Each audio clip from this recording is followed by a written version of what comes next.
மேற்குலகிலே மிகச்சிறந்த திரைப்படங்களுக்கு எவ்வாறு ஒஸ்கார் விருதுகள் வழங்கி கௌரவிக்கப்படுகின்றதோ அதே போன்று மிகச்சிறந்த இசைக்கு வழங்கப்படுவது கிராமி அவார்ட்ஸ்.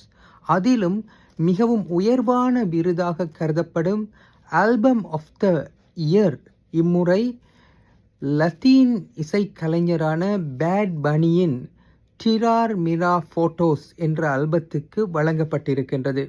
அதனுடைய பெயரை சரியாக இங்கே குறிப்பிடுகிறேன். முதன்முறையாக ஒரு ஸ்பானிஷிலே வெளியாகிய ஒரு ஆல்பத்துக்கு இது கிடைத்திருப்பது குறிப்பிடத்தக்கது. இவர் லத்தீன் அமெரிக்காவின் போர்ட்டோரிக்கோ என்ற நாட்டைச் சேர்ந்தவர். அது அமெரிக்காவோடு தொடர்பு பட்டது என்றால் அமெரிக்காவின் ஆதிக்கத்திற்குட்பட்டதாக இருக்கின்றது.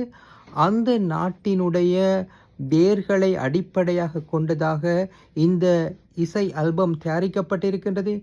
ஏற்கனவே பேட் பனி தான் இம்முறை சூப்பர் போல் எனப்படுகின்றது அமெரிக்காவின் மிகவும் பிரபல்யமான அந்த போட்டி நிகழ்ச்சியின் இடைவேளையிலே நடக்கின்ற இசை நிகழ்ச்சியிலே பாட இருக்கிறார் என்று அறிவித்த போது மிக பெரும் ஒரு கல்ச்சர் போரை அது ஏற்படுத்தி இருக்கின்றது. இந்த நிலையிலே அவருக்கான இந்த விருது அறிவிக்கப்பட்டிருக்கின்றமை குறிப்பிடத்தக்கதாகும்.